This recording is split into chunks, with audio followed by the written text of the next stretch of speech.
Hey guys, Snowman back with you again. Part 2 of the 2x4 chest that I'm going to be making. What I've decided to do instead of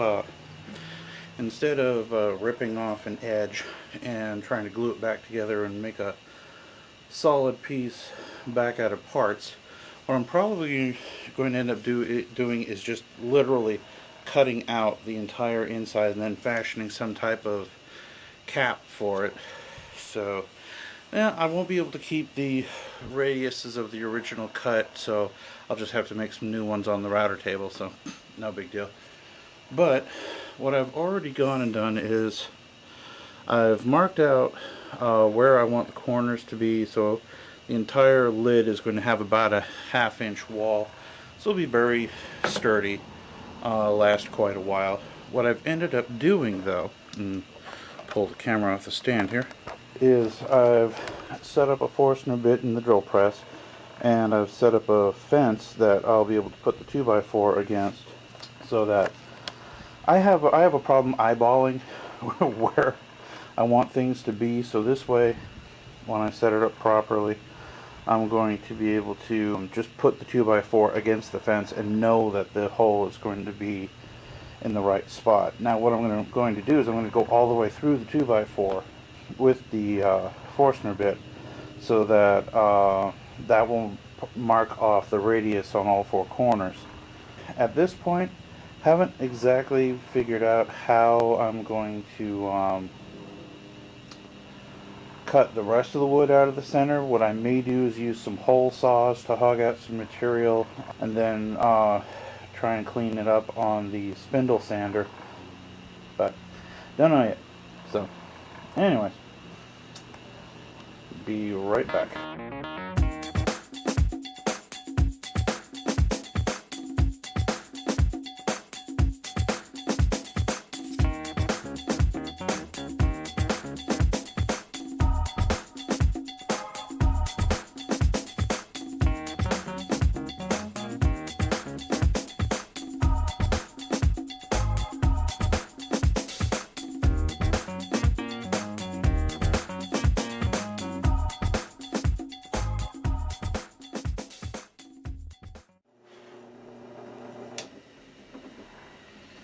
And so we go, and so anyways, that's how it's going to go. Just boring some holes, get all four of the corners done. That way I'll know where to cut my straight lines. Now, like I said, I haven't decided if I'm going to hog the rest out with some hole saws or something else, but since I already figured out that I'm going to be making these boards completely flat all the way around and putting a cap on them, I may make them a little thinner so that it's easier to work with. I'm trying to keep the board whole so that the border of the piece is completely solid, but not entirely sure if I'm going to be able to get away with that. So at any rate, guys, I'll keep going on this part and restart the video when I have more to show you. And seriously, folks, it's that simple. Now it's just a large game of connect the dots to get the desired shape that I want inside here, so that I have a nice heavy walled, basically open frame that I'm going to flatten this top of the board to get rid of the factory radius. And as far as rustic goes, that's kind of pretty much gone out the window to get the desired shape of the chest that I want. So all I have to do now is do the same thing to this piece, and I'll have a nice chest that opens that way. A fairly large size. I mean, it's easily a good, I'd say the opening inside, we're looking at about 10 by 2.5 inside, and both halves will be like that, so if something comes above the surface of the chest, there will be room inside the lid for larger items. So more drilling and more video.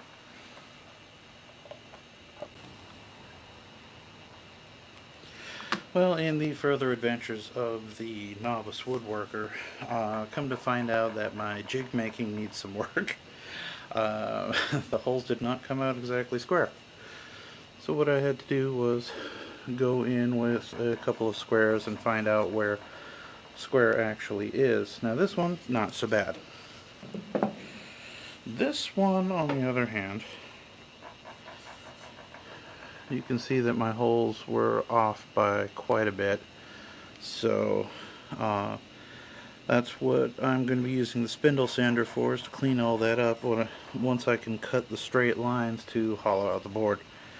So what I've decided to do to completely turn things on its end is I'm going to actually leave the sides that I already flattened to get rid of the radius corner exposed, and got to looking at the radius seam between the two boards, and it made me realize something. That's a nice place to hide the 3 hinges that I'm going to put on this box. So what I'm probably going to do is exaggerate those radius with the on-brand function router table. There we go. More caffeine? Sure, why not? I'd love some. Of course, it is 95 degrees out here in the shop with the in the Sacramento Valley. It's a warm day for this time of year, so got a fan going in the background, try and keep my big carcass somewhat cool. But anyways, that's where I've gotten. Holes drilled, lines drawn, and I gotta figure out how to cut out the lines.